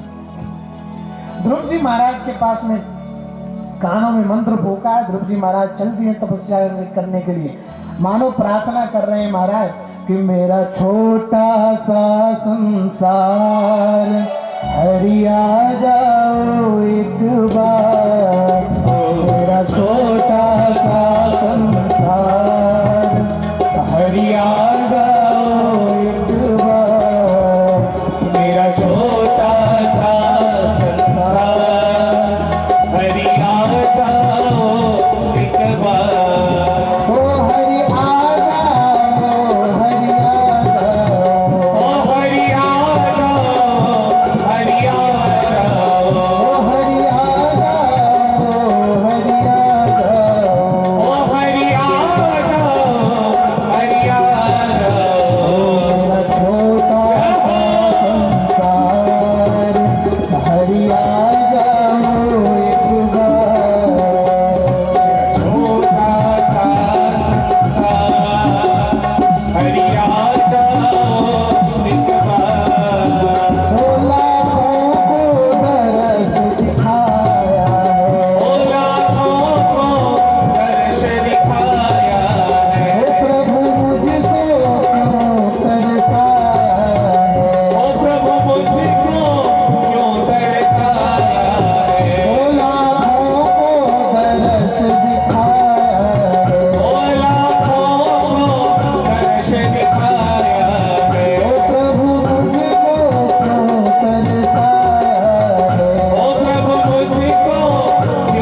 दीक्षा ग्रहण करके वन में जाकर के तपस्या करना प्रारंभ कर देते हैं।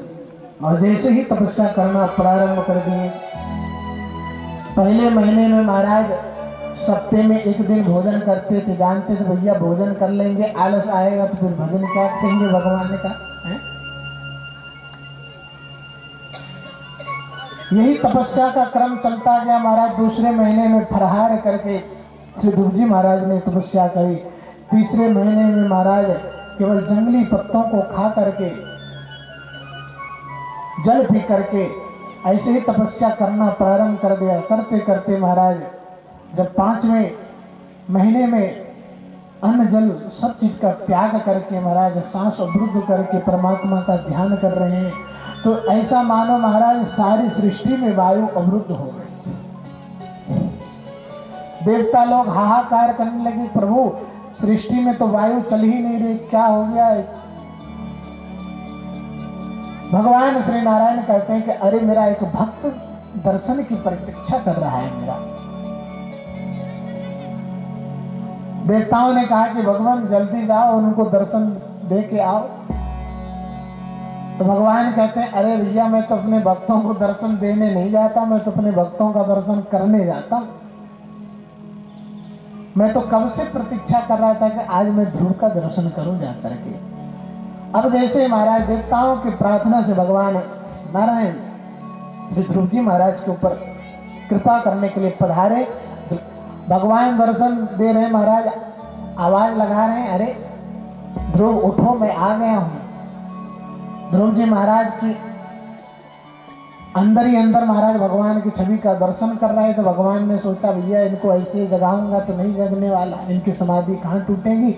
तो भगवान ने क्या किया, ध्रुव जी के हृदय से अपनी छवि को गायब कर दी। तो महाराज धड़ल्ले से आँख खुला, जैसे महाराज जो छवि अंदर भगवान की दिखाई दे रही थी सामने प्रकट हुई। अब ध्रुव जी महाराज कुछ बोलना चाह रहे हैं। अब उनके मन में आ रहा है कि ये माता जी से तो हमने पूछा नहीं, माता जी ने तो बता दिया भगवान की तपस्या करो, ये तो पूछा नहीं भैया। ये 5 वर्ष के बालक थे ध्रुव जी, अभी कहीं पे कोई गुरुकुल में शिक्षा ग्रहण करने के लिए गए नहीं थे। और ध्रुव जी के मन में आया कि अब माता जी ने तुम्हें ये बताया नहीं कि भगवान प्रकट हो जाए तो क्या करना चाहिए, कैसे उनकी आराधना पूजा उनका स्वागत करना चाहिए महाराज। अब भगवान तो सर्वंतर्यामी है महाराज, समझ गए भक्त के भावों को। भगवान ने अपने दिव्य शंख का स्पर्श श्री ध्रुव जी महाराज के कपोल से स्पर्श कराया है। सोई महाराज सारे वेद वेदांत सारे समस्त शास्त्र उनको अपने आप, समस्त शास्त्रों का चारों वेदों का ज्ञान अपने आप ही उनको भीतर प्रकट होने लगा। और तभी ध्रुव जी महाराज आज भगवान की सुंदर स्तुति करते हैं कि यो अंतः प्रवश्य मम वाचमिमां प्रसुप्तां संजीवयत् शक्तितः स्वधाम्ना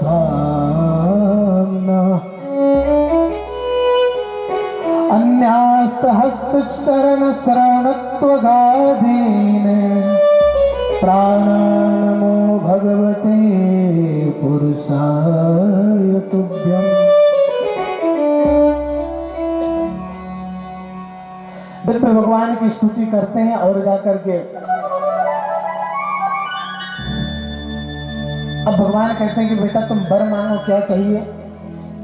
ध्रुव जी महाराज कहते हैं प्रभु हम आए तो हम अपनी इच्छा से थे, कुछ इच्छा थी, पिता की गोद चाहिए था। अब आपको देखने के बाद मेरी कोई इच्छा रही नहीं। मैं तो इच्छा को लेकर के ही आया था, कामनाओं को लेकर के ही आया था। और वास्तव में होता भी यही है बंधुओं, जब तक हम भगवान के पास जाते हैं महाराज अपनी सारी कामनाओं को लेकर के जाते हैं, और जैसे भगवान का दर्शन प्राप्त हो जाता है तो महाराज तब तो कुछ मांगने की इच्छा ही नहीं होती है। तब तो भक्त की यही इच्छा होती है कि प्रभु हमारे सामने जैसे हैं वैसे ही रहें, ऐसे ही दर्शन करता रहो। वही सबसे महाराज परम लाभ भक्त को दिखता है। भगवान ने कहा कि बेटा तुम पिता की गोद की इच्छा से आए तो उनमें बैठने की इच्छा थी, तो जाओ महाराज दिव्य आशीर्वाद रहेगा। तुम अब जब तुम लौट के जाओगे सब तुम्हें अपना लेंगे। वही घटना यहाँ पर घटती है कि जहाँ पर कृपा राम की हुई ता पर कृपा करहि सब कोई महाराज। सब भक्त जैसे ध्रुव जी महाराज भगवान का दर्शन प्राप्त करके नगर को लौटे हैं। जो सौतेली माँ कभी ध्रुव जी को देखना नहीं चाहती थी, वही आज आरती की थाल लेकर के मुख्य द्वार पर श्री ध्रुव जी महाराज की आरती करने के लिए गई हैं, स्वागत करने के लिए गई हैं कि मेरा बेटा आज मेरा पुत्र जो है महाराज भगवान के साक्षात दर्शन करके आ रहा है। इसीलिए कहा गया महाराज, यदि जगत कभी आपको संसार में ऐसा लगे महाराज हमारे ऊपर किसी संसारियों की कृपा नहीं, संसारियों की कृपा तो क्या कहेंगे महाराज, सब स्वार्थ भरे संबंध होते हैं। सुर नर मुनि सबकी यह रीति, स्वार्थ लागे करही सब प्रीति। जब तक आपसे एक दूसरे का स्वार्थ बन रहा है तब तक आपके साथ रहेंगे, सब आपकी जय हो करेंगे। स्वार्थ समाप्त हुआ तो सब कुछ समाप्त हो जाता है। इसीलिए कृपा तो भगवान ही करते हैं। आज समस्त राजमंत्रियों के साथ ध्रुव जी महाराज जी के पिताजी भी उत्तानपाद पधारे हैं, अपने पुत्र का स्वागत किया है और आगे चल के ध्रुव जी महाराज को सिंहासन दे करके अपना वन में चले जाते हैं, भगवान का भजन करते हैं। इधर श्री शुकाचार्य भगवान परीक्षित से कहते हैं कि ध्रुव जी महाराज तो छोटे से बच्चे थे, बालक थे, उन पे भी भगवान ने कृपा करी। अन्य पंचम स्कंद में महाराज प्रियव्रत का चरित्र आते हैं, राजा नाभि का, ऋषभ देव जी महाराज का इत्यादि इत्यादि चरित्र आता है। अष्टम स्कंद में अजामिल का जो प्रसंग आता है, जो महाराज जो अपने पुत्र का नाम ऐसा अजामिल था कि जो अपने पुत्र का नाम नारायण रख दिया था। नारायण रख दिया था महाराज, जो अंतोगत्ता जब यमदूत उनको लेने आए थे ना, तो नारायण नारायण अपने पुत्र को पुकार रहा था कि बचाओ, तो नारायण नाम सुनकर भगवान के पार्षद आ गए थे उनको बचाने के लिए। इस कथा से महाराज हमको सीख मिलती है, यदि हमारे घर में किसी बालक बालिकाओं का जन्म हो तो महाराज सांसारिक नाम न रखो, भगवान के नाम से मिलता जुलता नाम रखो महाराज है। हमारे संतों महात्माओं में ये परंपरा है महाराज, कोई बालक यदि दीक्षा ग्रहण करता है, चाहे वैष्णव दीक्षा विरक्ति दीक्षा, तो उनका नाम करण संस्कार होता, नाम को बदला जाता है, भगवान के नाम पे रखा जाता है। क्यों भैया कि जब भी बुलाएंगे भैया कम से कम भगवान का नाम तो उच्चारण होगा, वो फल तो मिलेगा ही महाराज। भाव कुभाव अनक आलस हूँ, नाम जपत मंगल दिशि दसूं। चाहे भाव से लो, कुभाव से लो, अनक से लो, आलस से लो, कैसे भी किसी प्रकार से ये न प्रकारेण किसी प्रकार से भगवान का नाम लो तो वो हमको फल तो प्रदान करता ही करता है। इसलिए महाराज सप्तम स्कंद में नारद जी युधिष्ठिर जी का संवाद होता है। हिरण्यक्ष और हिरण्यकश्यपु का चरित्र सप्तम स्कंद में सुनाते हैं। इधर परीक्षित प्रश्न करते हैं कि भगवान सुखदेव जी से कि प्रभु भगवान को सब समदर्शी कहते हैं। समदर्शी मतलब सब मेरे पुत्र हैं, सबके प्रति समभाव है मेरा, कोई मेरा महाराज अपना पराया नहीं, भगवान के सब अपने हैं। तो सुखदेव जी से कहते हैं कि भगवान को यदि सब समदर्शी कहते हैं तो वो हमेशा राक्षसों को ही क्यों मारते हैं? कभी देवताओं को तो नहीं मारे, कभी राक्षसों के ऊपर कभी भगवान ने कृपा करी है? सुखदेव जी महाराज कहते हैं कि परीक्षित न जाने कितने दैत्यों के ऊपर भगवान ने कृपा करी है महाराज। अब जब रावण था महाराज, अब रावण को सब कुछ पता था कि साक्षात नारायण है, राम जी जो भगवान है, पर उनके विचार में था कि हो ही भजन नहीं तामस देहा। अब रावण के मन में ये था भैया अब इतना बड़ा सुंदर वैभव है, इतना विशाल वैभव है और मेरा देह तामसी आसुरी प्रवृत्ति का हो गया है। अब मैं चाहूँ तो सदाचार अपना करके मैं भजन भगवान का माला फेर के भजन नहीं कर सकता। अब भगवान को अब उपाय क्या है, तो शत्रु बना करके ही भगवान के हाथों में मर जाऊं, मुझे मुक्ति मिल जाए महाराज।